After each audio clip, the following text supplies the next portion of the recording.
ಡಿ.ಕೆ. ಶಿವಕುಮಾರ್ ಅವರು ಮುಖ್ಯಮಂತ್ರಿಗಳಾಗಿ ಅಧಿಕಾರ ವಹಿಸಿಕೊಂಡ ನಂತರದಲ್ಲಿ ಬಹಳ ಆತುರವಾಗಿ ಬಿಡದಿ ಟೌನ್ಶಿಪ್ ವಿಚಾರದಲ್ಲಿ ಒಂದು ರೀತಿ ರೈತರ ಮೇಲೆ ದಬ್ಬಾಳಿಕೆ ಮಾಡುವಂಥ ಕೆಲಸಕ್ಕೆ ಕೈ ಹಾಕಿದ್ದಾರೆ. ನಾನು, ನಮ್ಮ ವಿರೋಧ ಪಕ್ಷದ ನಾಯಕರು, ಪಕ್ಷದ ಮುಖಂಡರು ಕೂಡ ನಾವು ಕೂಡ ಭೇಟಿಯನ್ನು ನೀಡಿದ್ವಿ.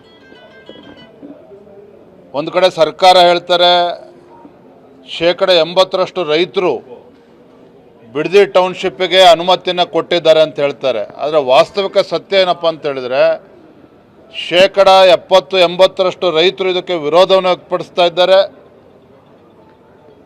ಕೃಷಿ ಚಟುವಟಿಕೆಗಳಿಗೆ ಪೂರಕವಾಗಿರ್ತಕ್ಕಂಥ ಫಲವತ್ತಾಗಿರ್ತಕ್ಕಂಥ ಜಮೀನನ್ನು ಕಸ್ಕೊಳ್ಳೋಕೆ ಹೊರಟಿದ್ದಾರೆ. ಹಾಗಾಗಿ ಸಹಜವಾಗಿಯೇ ಇವತ್ತು ರೈತರು ಆಕ್ರೋಶ ವ್ಯಕ್ತಪಡಿಸ್ತಾ ಇರುವಂಥದ್ದು. ಹಾಗಾಗಿ ನಾನು ತಮ್ಮ ಮುಖೇನ ರಾಜ್ಯದ ಮುಖ್ಯಮಂತ್ರಿಗಳಿಗೆ ಆಗ್ರಹ ಪಡಿಸ್ತೇನೆ, ಈ ರೀತಿ ದಬ್ಬಾಳಿಕೆ ಮಾಡೋದನ್ನು ಬಿಟ್ಟು ರೈತರ ಜೊತೆಲೆ ಸಮಾಲೋಚನೆ ಮಾಡಬೇಕು. ಈ ರೀತಿ ರೈತರನ್ನ ಒಕ್ಕಲೆಬ್ಬಿಸುವಂಥ ಕೆಲಸಕ್ಕೆ ಕೈ ಹಾಕಬಾರ್ದು ರಾಜ್ಯ ಸರ್ಕಾರ ಅಂತೇಳಿ ಮತ್ತೊಮ್ಮೆ ನಾನು ಸಂದರ್ಭ ಆಗ್ರಹ ಪಡಿಸ್ತಾ ಇದ್ದೇನೆ. ನಿಶ್ಚಿತವಾಗಿ ಚರ್ಚೆ ಆಗ್ತದೆ. ಸರ್ಕಾರ ತಾನು ಮಾಡಿದ್ದೆಲ್ಲ ಸರಿ ಎನ್ನುವ ಧೋರಣೆಯನ್ನು ಅನುಸರಿಸ್ತಾ ಇದ್ದಾರೆ. ಇದು ಸಮಗ್ರವಾಗಿ ಚರ್ಚೆ ಆಗಲೇಬೇಕು. ಸದನದಲ್ಲೂ ಕೂಡ ಚರ್ಚೆ ಮಾಡ್ತೇವೆ. ವಿರೋಧ ಪಕ್ಷವಾಗಿ ಬಿಜೆಪಿ ಸಕ್ರಿಯವಾಗಿ ಈ ಒಂದು ಹೋರಾಟದಲ್ಲಿ ಇಳಿತಾ ಇಲ್ಲ ಅನ್ನೋದು ಸಾಕಷ್ಟು ಜನರ ವಾದ. ಆ ಥರ ಏನಿಲ್ಲ. ನಾವು ಕೂಡ ಅದಕ್ಕೆ ಭೇಟಿಯನ್ನು ಕೊಟ್ಟಿದ್ದೇವೆ. ಒಂದು ಕಡೆ SIR ಕೂಡ ನಡೀತಾ ಇದೆ. ಇದ್ರ ಮಧ್ಯೆ ಗೃಹಲಕ್ಷ್ಮಿ ಅದನ್ನು ಕೂಡ ನಾವು ಹೋರಾಟವನ್ನು ತೆಗೆದುಕೊಳ್ಬೇಕು. ಬಿಡದಿಲಿರ್ತಕ್ಕಂಥ ರೈತರು ಎಲ್ಲೇ ಇದ್ದರೂ ಕೂಡ ರೈತರ ಪರವಾಗಿ ಧ್ವನಿ ಎತ್ತಬೇಕಾಗಿರ್ತಕ್ಕಂಥ ನಮ್ಮ ಕರ್ತವ್ಯ ಕೂಡ ಇದೆ. ಅದನ್ನು ಮಾಡ್ತಾ ಇದ್ದೇವೆ. ಅದನ್ನು ಹೋರಾಟವನ್ನು ಕೂಡ ರೂಪಿಸ್ತಾ ಇದ್ದೇವೆ.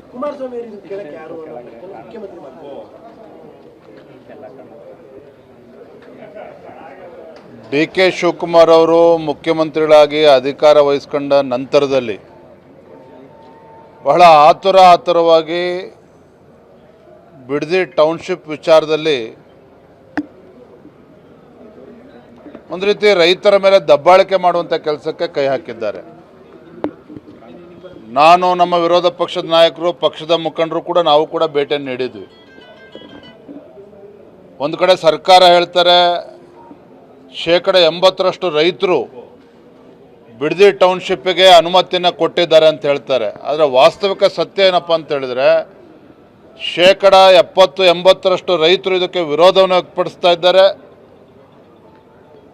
ಕೃಷಿ ಚಟುವಟಿಕೆಗಳಿಗೆ ಪೂರಕವಾಗಿರ್ತಕ್ಕಂಥ ಫಲವತ್ತಾಗಿರ್ತಕ್ಕಂಥ ಜಮೀನನ್ನು ಕಸ್ಕೊಳ್ಳೋಕೆ ಹೊರಟಿದ್ದಾರೆ.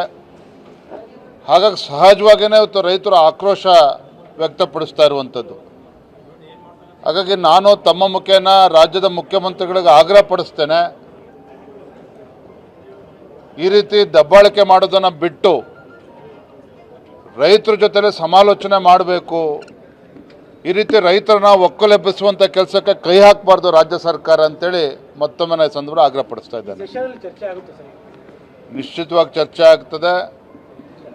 ಸರ್ಕಾರ ತಾನು ಮಾಡಿದ್ದೆಲ್ಲ ಸರಿ ಎನ್ನುವ ಧೋರಣೆಯನ್ನು ಅನುಸರಿಸ್ತಾ ಇದ್ದಾರೆ. ಇದು ಸಮಗ್ರವಾಗಿ ಚರ್ಚೆ ಆಗಲೇಬೇಕು. ಸದನದಲ್ಲೂ ಕೂಡ ಚರ್ಚೆ ಮಾಡ್ತೇವೆ. ವಿರೋಧ ಪಕ್ಷವಾಗಿ ಬಿಜೆಪಿ ಸಕ್ರಿಯವಾಗಿ ಈ ಒಂದು ಹೋರಾಟದಲ್ಲಿ ಇಳಿತಾ ಇಲ್ಲ ಅನ್ನೋದು ಸಾಕಷ್ಟು ಜನರ ವಾದ. ಆ ಥರ ಏನಿಲ್ಲ. ನಾವು ಕೂಡ ಅದಕ್ಕೆ ಭೇಟಿಯನ್ನು ಕೊಟ್ಟಿದ್ದೇವೆ. ಒಂದು ಕಡೆ SIR ಕೂಡ ನಡೀತಾ ಇದೆ. ಇದ್ರ ಮಧ್ಯೆ ಗೃಹಲಕ್ಷ್ಮಿ ಅದನ್ನು ಕೂಡ ನಾವು ಹೋರಾಟವನ್ನು ತೆಗೆದುಕೊಳ್ಬೇಕು. ಬಿಡದಿಲಿರ್ತಕ್ಕಂಥ ರೈತರು ಎಲ್ಲೇ ಇದ್ದರೂ ಕೂಡ ರೈತರ ಪರವಾಗಿ ಧ್ವನಿ ಎತ್ತಬೇಕಾಗಿರ್ತಕ್ಕಂಥ ನಮ್ಮ ಕರ್ತವ್ಯ ಕೂಡ ಇದೆ. ಅದನ್ನು ಮಾಡ್ತಾ ಇದ್ದೇವೆ. ಅದನ್ನು ಹೋರಾಟವನ್ನು ಕೂಡ